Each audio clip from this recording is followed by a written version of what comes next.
Welcome back to Hofstra University, right here in Long Island, New York. We want to get you now to Josh Elliott, who's with the Green Party presidential candidate, Dr. Jill Stein. And we're now joined by the Green Party presidential candidate, Dr. Jill Stein. Dr. Stein, thanks for being with us. Great to be with you, Josh. Here we are at the site of the first presidential debate, albeit between the two major party candidates, Governor Gary Johnson of the Libertarian Party and yourself on the outside looking in. When it was confirmed that you would not be a part of this debate, how'd you feel?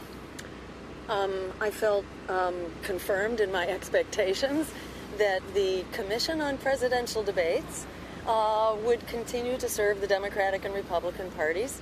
That's who founded it, that's who runs it, and it exists really for the purpose of eliminating political opposition. That is two-party tyranny, that is not democracy, and it is a disservice to the American voters who not only have a right to vote, we also have a right to know who we can vote for.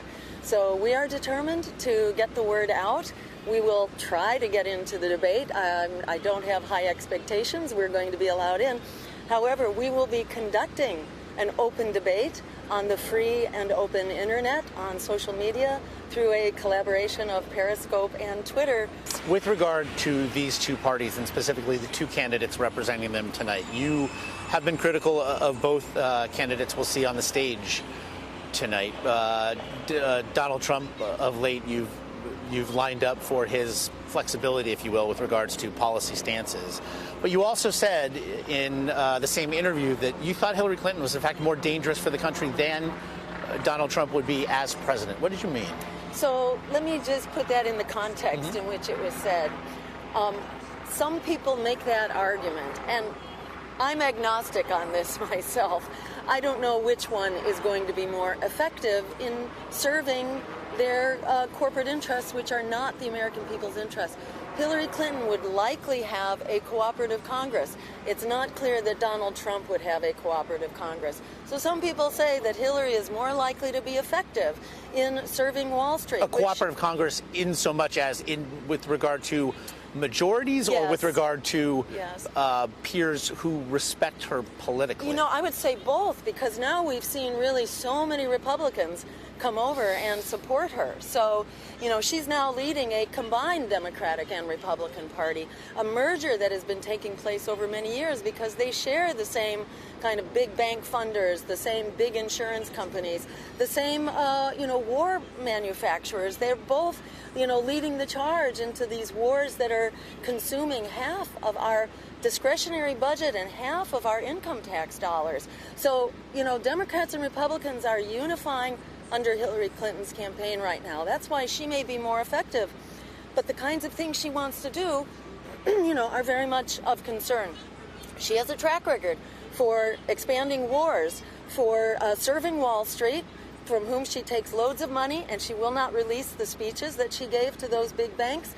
The wars, the Wall Street, and for the Walmart economy. She has served on the board of Walmart, which has certainly been one of the most regressive and oppressive employers to actually millions of employees, paying inadequate wages, not providing adequate benefits. So that's not the kind of economy that we need, which is why it's important to remember we're in a democracy. We have more than two choices. I'm the only candidate in this race that is not taking the money from big corporations and their CEOs from lobbyists, and the only candidate that does not have a super PAC. So I alone am able to stand up for what the American people really need: an emergency jobs program, which will also solve the emergency of climate change, health care as a human right, a welcoming path to citizenship for the immigrants who've always been at the heart of our economies and our communities, an end to the police violence, and an end to actually the war on drugs and mass incarceration, and finally for a foreign policy based on international law and human rights, not on these wars for oil, these regime change wars that have actually been coming back to bite us in a very big way. And so here we are then back at the central question today with regard to the debates. They demanded that by an aggregate of polling, Governor Johnson and yourself be at some 15% in the polls. Neither of you came close. What more then do you feel you need to do on behalf of the Green Party, of which you are now a two-time nominee, to get yourself on that stage in 2020?